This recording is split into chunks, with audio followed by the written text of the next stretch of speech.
Narsisus adalah salah satu tokoh dari mitologi Yunani. Dikisahkan bahwa ia keturunan dewa sungai Cephissus dan nimfa Liriope. Sosoknya memang dikenal memiliki paras yang menawan sejak kecil. Tak lama setelah ia lahir, ada seorang peramal bernama Tiresias berkata bahwa ia akan berumur panjang asalkan ia tidak mengenal dirinya sendiri.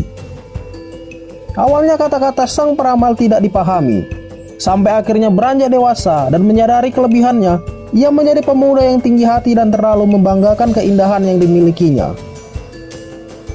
Suatu ketika, Eko dikisahkan sebagai peri gunung yang kemampuannya berbicara di kutuk membuatnya hanya bisa mengulang kata-kata terakhir yang diucapkan kepadanya. Kemudian salah satu peri teman Eko bernama Artemis menjalin perselingkuhan dengan Zeus. Hubungan cinta terlarang itu selalu mereka adakan di sebuah tempat rahasia di dalam hutan. Namun lambat laun, kisah perselingkuhan mereka terdengar sampai ke telinga Hera, istri Zeus. Ia murka dan langsung mencari keberadaan peri tersebut. Menurut kisahnya, Eko diberi tugas menghibur dan mengalihkan perhatian istrinya Hera dan mencegah Zeus menemukan petualangan bersama peri lain.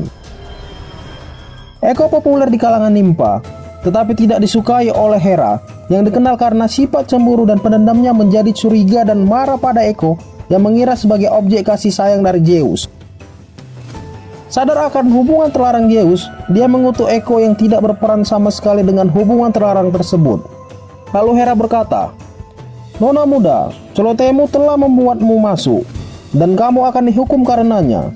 Mulai saat ini, satu-satunya kata yang bisa kamu ucapkan adalah kata-kata yang pertama kali diucapkan orang lain kepadamu." Seiring dengan berjalannya waktu, Eko yang merupakan peri cantik menemukan Narsisus ketika ia sedang berburu rusa di hutan. Diam-diam Eko melacak dan mengikuti setiap langkah Narsisus ketika bergerak di hutan.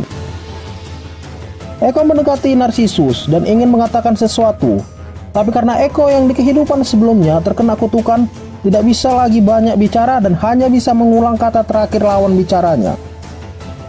Banyak gadis yang tergoda padanya, tidak sedikit yang kemudian jatuh cinta lalu mengungkapkan perasaan padanya. Tapi sayangnya tidak satu pun yang mampu menarik hatinya. Dia seolah tidak peduli pada gadis manapun. Demikian pula Eko. Eko hidup dalam kesendirian dan kesedihannya. Dewi Nemesis mendengar doa Eko yang cintanya ditolak tersebut dan mengutuk Narsisus supaya jatuh cinta kepada bayangannya sendiri. Kutukan tersebut menjadi kenyataan ketika Narsisus melihat bayangan dirinya di sebuah kolam. Ia terperangkap ke dalam bayangannya yang terlihat menatap beku. Dia tak henti-hentinya mengagumi sosok yang terlihat dari pantulan air di kolam itu. Sampai matinya, dia terus memandangi bayangan dirinya tersebut.